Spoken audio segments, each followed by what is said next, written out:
Halo, apa kabar pemirsa? Anda menyaksikan Indonesia Hari Ini bersama saya Siti Isneni Nur yang akan menemani Anda selama 30 menit ke depan dengan beragam informasi menarik dan terhangat di Indonesia.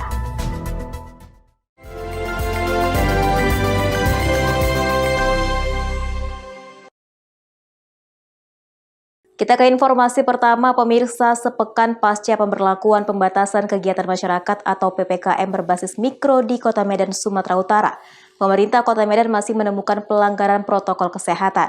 Para pelanggar mendapatkan peringatan hingga penindakan.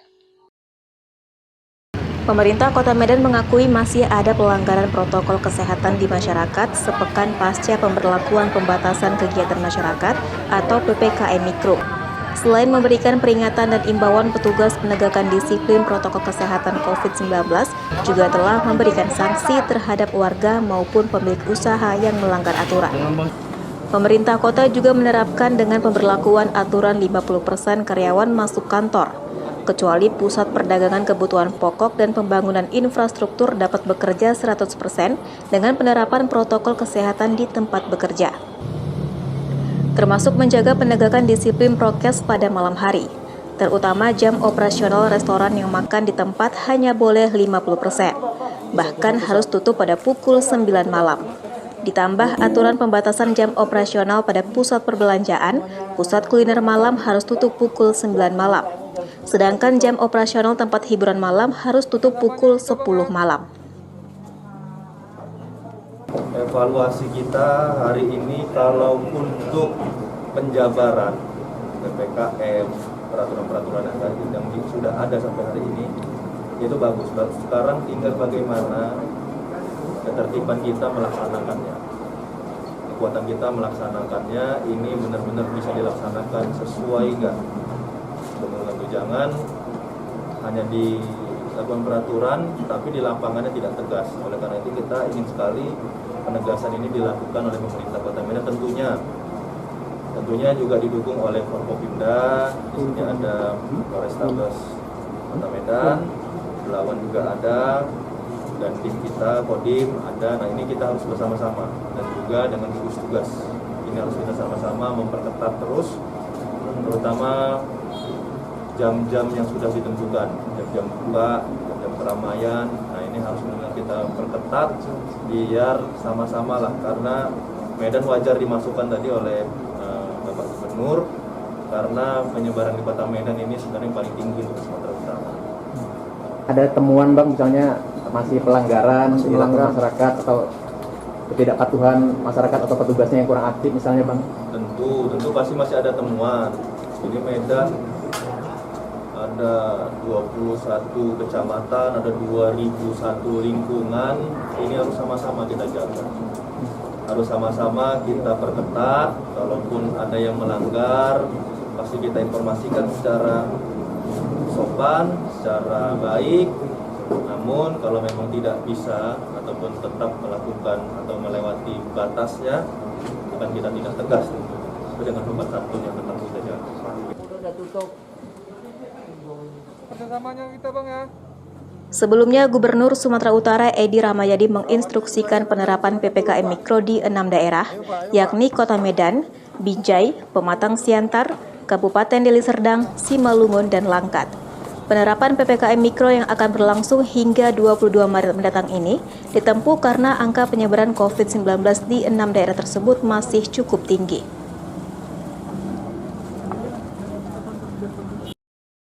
Masih dari Medan, Sumatera Utara, pemirsa, tagihan air naik 10 kali lipat. Perusahaan daerah air minum Tirtanadi Sumatera Utara dilaporkan ke kantor Ombudsman Republik Indonesia perwakilan Sumatera Utara. Pihak Ombudsman akan memanggil Direktur Utama PDAM Tirtanadi. Perusahaan daerah air minum Tirtanadi Sumatera Utara dilaporkan pelanggannya ke Ombudsman Republik Indonesia perwakilan Sumatera Utara. Laporan tersebut terkait keberatan pelanggan air PDAM Tirtanadi karena tagihan air naik secara tiba-tiba hingga 10 kali lipat. Warga mengatakan tagihan yang membengkak tersebut telah dilaporkan ke PDAM Tirtanadi cabang Diski dan Padang Bulan Medan. Namun tetap diminta membayar hingga diberikan keringanan sampai 50%. Kepala Seksi Penyelesaian Laporan Ombudsman Perwakilan Sumatera Utara, James Marihot Panggabean menjelaskan, bahwa keluhan soal tarif air bukan kali ini terjadi. Dirinya menyebutkan persoalan ketidakwajaran kenaikan harga PAM atau tarif air ini juga dirasakan warga lainnya. Adanya kenaikan tagihan yang melonjak tinggi ini pun tanpa ada koordinasi ke masyarakat. Banyaknya warga yang mengeluhkan lonjakan tagihan air membuat Ombudsman Perwakilan Sumatera Utara selama seminggu membuka posko pengaduan di kantor PDAM Tirtanadi.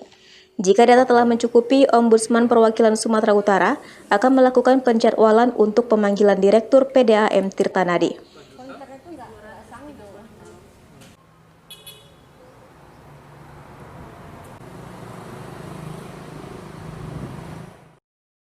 Saran kita gini juga, terima kasih Mas.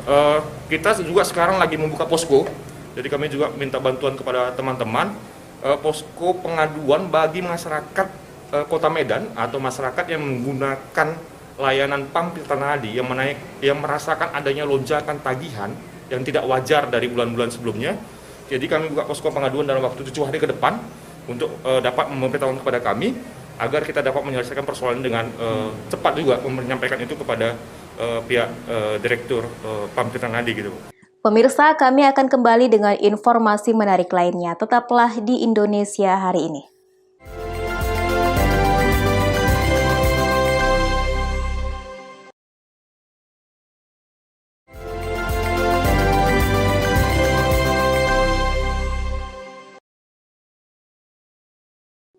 Terima kasih Anda masih bersama kami di Indonesia Hari Ini.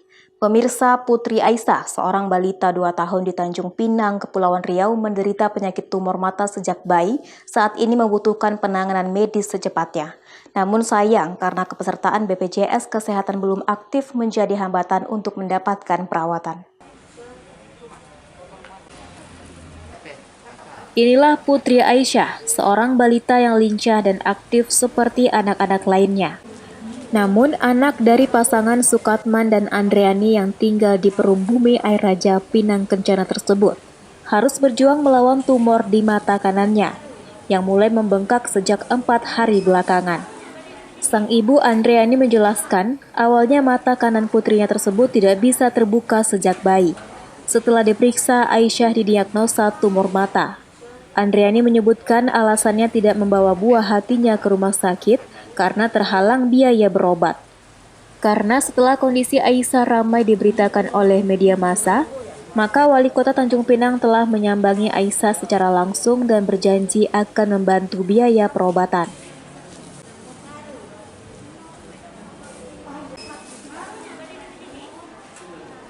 Jadi kita tahu ini tumor dari mana Bu? Kita dari dokter mata spesialis yang MES. Oh yang di apa? Batu 12 tuh. Batu 12 tuh ya.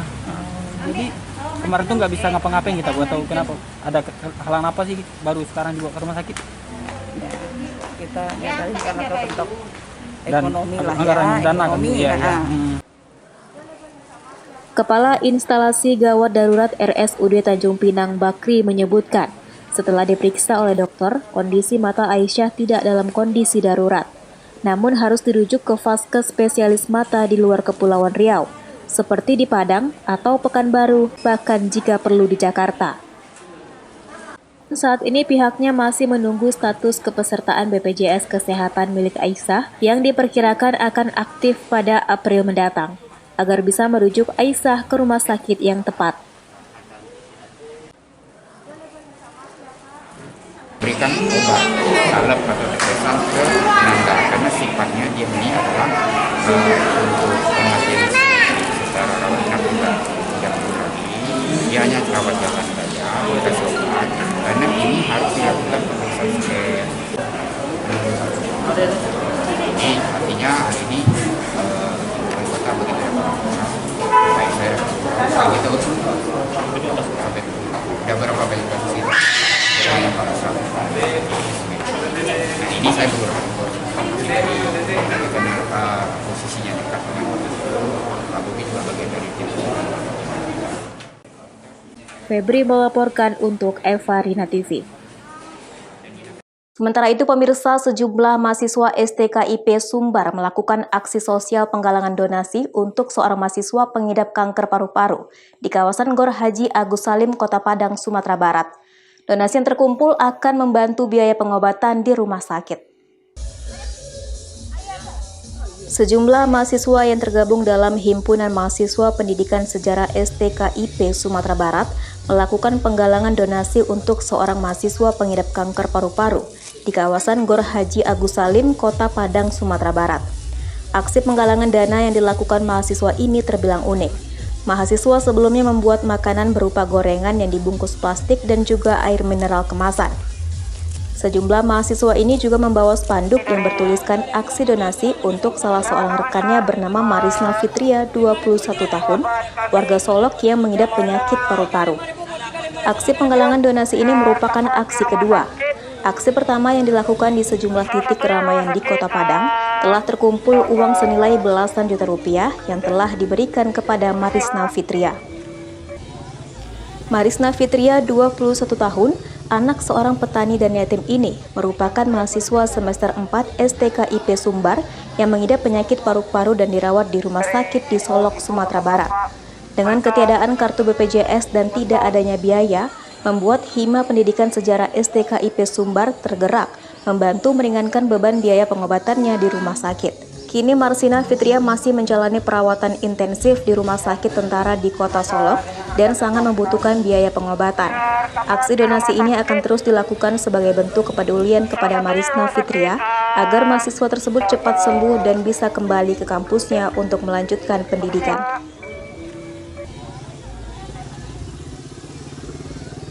Jadi kami dari Himpunan Mahasiswa Pendidikan Sejarah STKIP PGRI Sumatera Barat, kami pagi ini ada dalam rangka penggalangan dana, open donasi untuk adik kami, saudari kami, Marisna Fitria, salah satu mahasiswi dan lebih tepatnya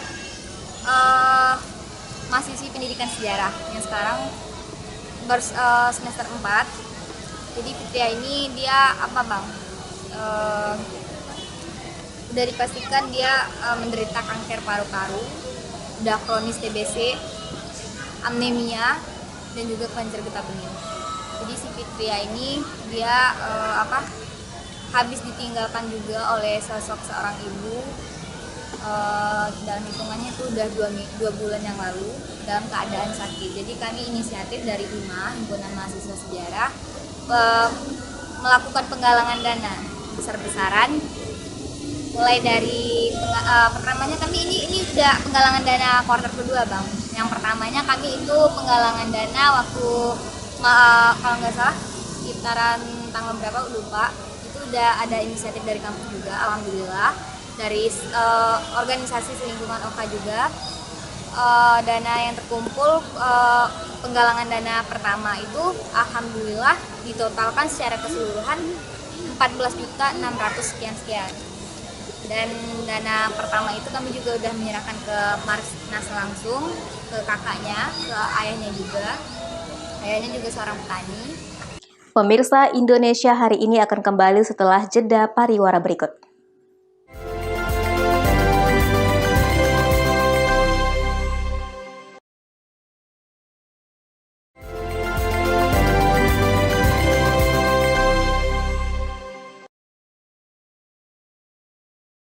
Terima kasih Anda masih bersama kami. Pemirsa, emosi berujung petaka itulah pemicu wanita hamil 6 bulan meragam nyawa di rumah kontrakannya di Tanjung Uma, Batam, Kepulauan Riau. Korban tewas setelah sebilah pisau yang dilemparkan suaminya menancap di leher korban. Kematian seorang istri di tangan suaminya TS masih meninggalkan duka mendalam bagi keluarga, terutama kedua anaknya yang masih kecil. Korban tewas setelah pisau yang dilemparkan pelaku menancap di lehernya. Menurut Kapolsek Lubuk Baja Kompol Arya Tessa Brahmana, peristiwa maut ini berawal saat pasangan suami istri ini terlibat pertengkaran. Pertengkaran itu sendiri dipicu karena kiriman makanan dari tetangga dihabiskan oleh korban. Karena kesal, pelaku menendang korban dan memecahkan barang-barang. Tak terima dipukulin, korban pun melawan dan mencoba memukul pelaku. Pelaku yang kalap mengambil pisau dapur dari atas kulkas dan sekuat tenaga melemparkan pada korban. Naas, pisau tajam itu menancap tepat di leher korban. Korban langsung muntah darah dan tersungkur. Pelaku sendiri sempat membawa korban ke rumah sakit. Sayangnya nyawa korban tak bisa ditolong. Ibu dua anak ini tewas di tangan suaminya. Sedangkan pelaku sempat beralasan jika istrinya tewas karena terpeleset saat sedang memasak dan terkena pisau.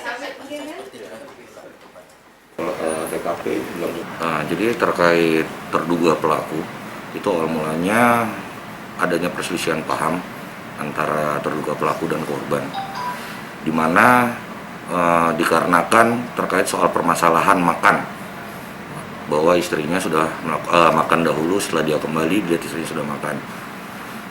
Di mana berdasarkan pengakuan daripada suaminya, pertama-tama dia mengakui bahwa istrinya terpleset, katanya jatuh dan terkena pisau, seperti itu. Lalu akhirnya dia mengaku seperti apa, Pak? Jadi mengaku setelah itu dibawa ke rumah sakit, korban meninggal dunia di Rumah Sakit Harapan Bunda. Setelah itu kita melakukan penyelidikan.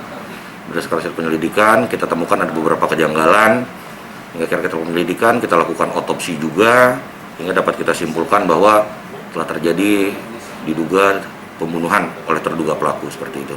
Berdasarkan pengakuannya, itu dia mengaku suaminya menghabisi istrinya itu dengan melempar pisau.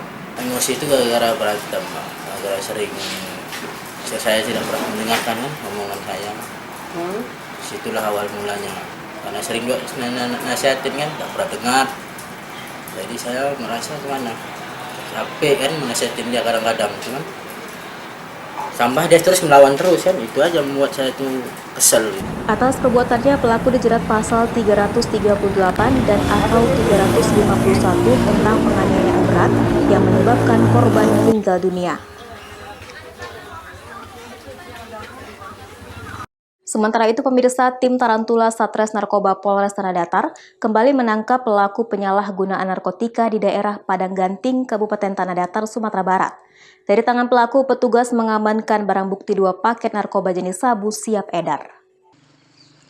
LVP, 26 tahun, tak berkutik usai ditangkap tim Tarantula Satres Narkoba Polres Tanah Datar di perkebunan warga di daerah Padangganting, Kabupaten Tanah Datar, Sumatera Barat. Usai digeledah, petugas menyita barang bukti sebanyak 2 paket berisikan sabu siap edar yang dibungkus plastik bening. Pelaku mengakui barang haram tersebut adalah miliknya. Pelaku merupakan target operasi polisi karena sering melakukan transaksi peredaran narkoba di daerah tersebut. Selanjutnya bersama barang bukti, pelaku dibawa ke Mapolres Tanah Datar untuk proses hukum lebih lanjut. Pelaku terancam dikenakan Undang-Undang Narkotika Pasal 112 dan 114 dengan ancaman hukuman di atas 5 tahun penjara.